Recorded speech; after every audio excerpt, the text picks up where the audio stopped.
আসসালামু আলাইকুম। শুরুতেই মহান আল্লাহর দরবারে শুকরিয়া আদায় করছি। হাজারো শহীদের প্রাণের বিনিময়ে আমরা দেশ এবং জনগণের স্বাধীনতা, সার্বভৌমত্ব রক্ষা করতে পেরেছি। তাবেদার মুক্ত বাংলাদেশে জনগণের ভোটে জনগণের কাছে জবাবদিহিমূলক একটি নতুন সরকার যাত্রা শুরু করেছে। দেশে গণতন্ত্র এবং মানুষের অধিকার পুনঃপ্রতিষ্ঠার এই যাত্রা লগ্নে আমি দেশবাসীকে শুভেচ্ছা এবং আন্তরিক অভিনন্দন জানাই। স্বাধীনতা প্রিয়, গণতান্ত্রিক আমি প্রিয়। জনগণের কারণেই দেশে আবার মানুষের অধিকার, সম্মান এবং মর্যাদার পুনঃপ্রতিষ্ঠার সুযোগ সৃষ্টি হয়েছে। আমি দেশবাসীর উদ্দেশ্যে একটি বার্তা দিয়ে বলতে চাই, মুসলমান, হিন্দু, বৌদ্ধ, খ্রিস্টান তথা দল, মত, ধর্ম, বর্ণ নির্বিশেষে পাহাড়ে কিংবা সমতলে বসবাসকারী এই দেশ আমাদের সবার। প্রতিটি নাগরিকের জন্যই এই দেশকে আমরা একটি নিরাপদ ভূমিতে পরিণত করতে চাই। একটি স্বনির্ভর, নিরাপদ, মানবিক, গণতান্ত্রিক বাংলাদেশ প্রতিষ্ঠাই বিএনপি সরকারের লক্ষ্য। প্রিয় দেশবাসী, ফ্যাসিবাদের সময়কালে দুর্নীতি, দুঃশাসনে পর্যুদস্ত একটি ভঙ্গুর অর্থনীতি, দুর্বল শাসন কাঠামো আর অবনতিশীল আইন শৃঙ্খলা পরিস্থিতির মধ্য দিয়ে নতুন সরকার যাত্রা শুরু করেছে। আইন শৃঙ্খলা পরিস্থিতির উন্নয়ন এবং কঠোরভাবে দুর্নীতি নিয়ন্ত্রণের মাধ্যমে জনগণের মনে শান্তি, নিরাপত্তা ফিরিয়ে আনাই হচ্ছে আমাদের সরকারের প্রধান অগ্রাধিকার। সারা দেশে জুয়া এবং মাদকের বিস্তারকেও বর্তমান সরকার আইন শৃঙ্খলা অবনতির অন্যতম কারণ বলে চিহ্নিত করেছে। সুতরাং জুয়া এবং মাদক নিয়ন্ত্রণে আইন শৃঙ্খলা বাহিনী সব রকমের কঠোর পদক্ষেপ গ্রহণ করছে। জনজীবনে শান্তি ও নিরাপত্তা নিশ্চিত করতে সরকার সর্বোচ্চ উদ্যোগ গ্রহণ করছে। দেশের প্রতিটি সাংবিধানিক এবং সরকারি, বেসরকারি প্রতিষ্ঠান চলবে বিধিবদ্ধ নীতি নিয়মে। দলীয় কিংবা রাজনৈতিক প্রভাব, প্রতিপত্তি অথবা জোর জবরদস্তি নয়। আইনের শাসনই হবে রাষ্ট্র পরিচালনার শেষ কথা। প্রিয় দেশবাসী, আগামীকাল থেকে সারা দেশে শুরু হতে যাচ্ছে পবিত্র মাহে রমাদান। আমি দেশবাসীকে পবিত্র মাহে রমাদানের শুভেচ্ছা জানাই। রমাদান আত্মশুদ্ধির মাস। আমরা যদি আত্মশুদ্ধি শব্দটির মর্মার্থ উপলব্ধি করি, তাহলে এই মাসে মানুষের ভোগান্তি বাড়ার কথা নয়। যদিও আমাদের অনেকের মধ্যেই এই মাসটিকে ঘিরে ব্যবসায় অধিক মুনাফা লাভের প্রবণতা লক্ষণীয়। আপনাদের প্রতি আমার বিনীত আহ্বান, রমাদানের পবিত্রতা রক্ষার্থে এই মাসটিকে আপনারা ব্যবসা মুনাফা লাভের মাস হিসাবে পরিগণিত করবেন না। দ্রব্যমূল্য যাতে সাধারণ মানুষের নাগালের বাইরে না যায়, এ ব্যাপারে ব্যবসায়ীরা দয়া করে সতর্ক থাকবেন। হাজারো প্রাণের বিনিময়ে একটি মাফিয়া সিন্ডিকেটের পতন ঘটিয়ে রাষ্ট্র এবং সরকারের জনগণের অধিকার প্রতিষ্ঠার অঙ্গীকার নিয়েই আমরা রাষ্ট্র পরিচালনার দায়িত্ব গ্রহণ করেছি। বিএনপি সরকার সকল ক্ষেত্রেই অনাচার, অনিয়মের সকল সিন্ডিকেট ভেঙে দিতে বদ্ধপরিকর ইনশাআল্লাহ। ক্ষুদ্র, মাঝারি কিংবা ছোট বড় সকল ব্যবসায়ীদের প্রতি বর্তমান সরকারের দৃষ্টিভঙ্গি সহজ এবং স্পষ্ট। বর্তমান সরকার ব্যবসায়ী এবং ক্রেতা সাধারণ উভয় স্বার্থ রক্ষা করে প্রয়োজনীয় পদক্ষেপ গ্রহণ করতে চায়। সুতরাং সরকারের পক্ষ থেকে কি ধরনের উদ্যোগ গ্রহণ করলে বাজার পরিস্থিতি নিয়ন্ত্রণে থাকবে কিংবা ক্রেতা বিক্রেতা উভয়েরই স্বার্থ রক্ষা হবে, এ ব্যাপারে আপনাদের যে কোনো ধরনের পরামর্শ কিংবা অভিযোগ শুনতে সরকার প্রস্তুত। ক্রেতা বিক্রেতা গ্রহীতা এই সরকার সকলেরই সরকার। এই সরকার আপনাদেরই সরকার। আপনারাই ভোটের মাধ্যমে এই সরকারকে রাষ্ট্র পরিচালনার দায়িত্ব দিয়েছেন। আপনারাই এই সরকারের শক্তি। প্রিয় দেশবাসী, পবিত্র রমাদান মাসে রোজাদারগণ বিশেষ করে ইফতার, তারাবি, সেহরি এই সময়গুলোতে নিরবিচ্ছিন্নভাবে গ্যাস, পানি ও বিদ্যুৎ সরবরাহ পেতে চান। এই বিষয়টি নিশ্চিত করতে এরই মধ্যে আমি সংশ্লিষ্ট কর্তৃপক্ষকে নির্দেশনা দিয়েছি।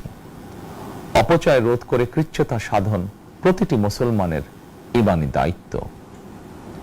অফিস আদালতে বিনা প্রয়োজনে কিংবা প্রয়োজনের অতিরিক্ত গ্যাস, বিদ্যুৎ, পানি খরচের ব্যাপারে সচেতনতা অবলম্বন করাও ইবাদতেরই অংশ বলেই আমি মনে করি। দেশের সকল সরকারি, বেসরকারি কর্মকর্তা, কর্মচারী এবং জনসাধারণের প্রতি কৃচ্ছতা সাধনের আহ্বান জানানোর আগে আমি সরকারের মন্ত্রী এবং বিএনপি সংসদ সদস্যদেরকে দিয়েই একটি দৃষ্টান্ত স্থাপন করতে চেয়েছি। বিএনপি সংসদীয় দলের প্রথম সভাতেই আমরা সিদ্ধান্ত নিয়েছি, বিএনপি থেকে নির্বাচিত কোনো সংসদ সদস্য সরকারি সুবিধা নিয়ে ট্যাক্স ফ্রি গাড়ি আমদানি করবেন না এবং প্লট সুবিধাও নেবেন না। আমি আপনাদের সামনে বলেছিলাম, রাষ্ট্র পরিচালনার সুযোগ পেলে বিএনপি সরকার মহানবীর ন্যায়পরায়ণতার আদর্শ অনুসরণ করবে। আমি মনে করি বিএনপির সংসদীয় দলের এই সিদ্ধান্ত ন্যায়পরায়ণতার আদর্শেরই একটি অন্যতম প্রতিফলন। প্রিয় দেশবাসী, বিভাগীয় শহরগুলিতে বিশেষ করে রাজধানী ঢাকায় যানজট অত্যন্ত নিয়ন্ত্রণহীন। হাটে, মাঠে, ঘাটে, অফিস, আদালতে জনগণের ভোগান্তির শেষ নেই। জনজীবনের নানা ক্ষেত্রে জনদুর্ভোগ লাঘব করা না গেলে জনমনে স্বস্তিও ফিরবে না। রাজধানীতে জনসংখ্যার চাপ কমাতে বিকল্প ব্যবস্থা গ্রহণ করা জরুরি হয়ে পড়েছে। মানুষ তার নিজ জেলায় কিংবা নিজের বাসা বাড়িতে থেকেও যাতে সহজভাবে সঠিক সময়ে অফিস, আদালত, ব্যবসা বাণিজ্য করতে পারেন, সেই লক্ষ্যকে সামনে রেখেই সারা দেশে রেল যোগাযোগ ব্যবস্থা ঢেলে সাজানোর উদ্যোগ নেওয়া হচ্ছে। এই পরিকল্পনার অংশ হিসাবে প্রথমেই রেল, নৌ, সড়ক এবং সেতু মন্ত্রণালয়ের কার্যক্রম পুনর্বিন্যাস ও সমন্বয় করা হচ্ছে। আমরা মনে করি সারা দেশে রেল যোগাযোগ ব্যবস্থার সহজ, সুলভ এবং নিরাপদ করা গেলে একদিকে যেমন জনগণের শহর কেন্দ্রিক বা নগর কেন্দ্রিক নির্ভরতা কমবে, অপরদিকে পরিবেশেরও উন্নতি হবে। প্রিয় দেশবাসী, আমাদের চারপাশে সমস্যার শেষ নেই, তবে সমস্যার পাশাপাশি সম্ভাবনাও কিন্তু কম নয়। আমাদের বৃহৎ জনগোষ্ঠীকে যদি আমরা দক্ষ জনশক্তিতে রূপান্তরিত করতে পারি, তাহলে এই জনসংখ্যাই হবে আমাদের জনসম্পদ। আমরা নিজেদেরকে দক্ষ করে গড়ে তুলতে পারলে শুধু বাংলাদেশই নয়, বিশ্ব বাজারও আমাদের জন্য উন্মুক্ত। তথ্য প্রযুক্তির সিঁড়ি বেয়ে বিশ্ব এখন কৃত্রিম বুদ্ধিমত্তার যুগে প্রবেশ করেছে। প্রযুক্তির এই প্রতিযোগিতামূলক বিশ্বে সম্মান এবং স্বচ্ছতার সঙ্গে টিকে থাকতে হলে আমাদেরকে কোনো না কোনো একটি বিষয় বা কাজে পারদর্শী হতে হবে। দেশের কোটি কোটি শিক্ষার্থী এবং তরুণ যুবশক্তির উদ্দেশ্যে বলতে চাই, মেধায়, জ্ঞানে, বিজ্ঞানে নিজেদেরকে যোগ্য করে গড়ে তোলার জন্য যত রকমের সহযোগিতা দেওয়া যায়, সব রকমের সহযোগিতা দিতে বর্তমান সরকার প্রস্তুত। কর্মসংস্থান এবং কর্ম পরিবেশ নিশ্চিত করার সুনির্দিষ্ট অঙ্গীকার নিয়ে বর্তমান সরকার যাত্রা শুরু করেছে। প্রিয় দেশবাসী, দীর্ঘ 18 বছর পর দেশে ফিরে গত বছর 25শে ডিসেম্বর আমি বলেছিলাম, দেশ এবং জনগণের জন্য আই হ্যাভ এ প্ল্যান। 12ই ফেব্রুয়ারি জাতীয় নির্বাচনের আগে দেশের বিভিন্ন স্থানে ঘুরে আমার প্ল্যান, পরিকল্পনার অনেক কিছু আমি আপনাদের সামনে তুলে ধরেছিলাম। আপনারা স্বাধীনতার ঘোষকের প্রতিষ্ঠিত দল বিএনপিকে ভোট দিয়ে রাষ্ট্র পরিচালনার দায়িত্ব দিয়েছেন, সকল পরিকল্পনা বাস্তবায়নের সুযোগ দিয়েছেন।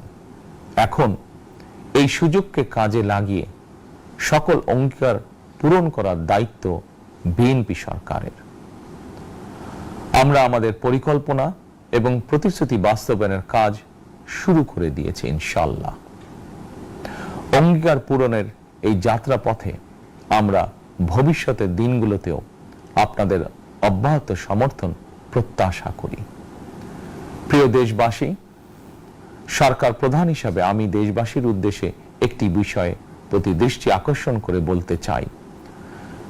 নবগঠিত সরকার গঠনের সুযোগ দিতে যারা বিএনপিকে ভোট দিয়েছেন কিংবা দেননি অথবা কাউকেই ভোট দেননি, এই সরকারের প্রতি আপনাদের সবার সমান অধিকার।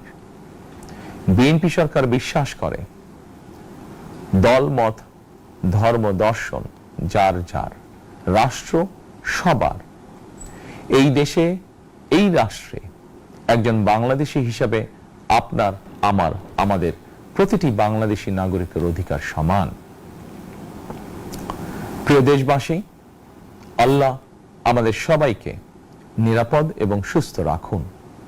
আল্লাহ আমাদের সকলকে ইতিবাচক পরিকল্পনাগুলো বাস্তবায়নের তৌফিক দিন। পবিত্র রমাদান মাস শুরুর শুভ লগ্নে আল্লাহর দরবারে এই নিবেদন রেখে আমার বক্তব্য শেষ করছি। আল্লাহ হাফেজ। বাংলাদেশ জিন্দাবাদ।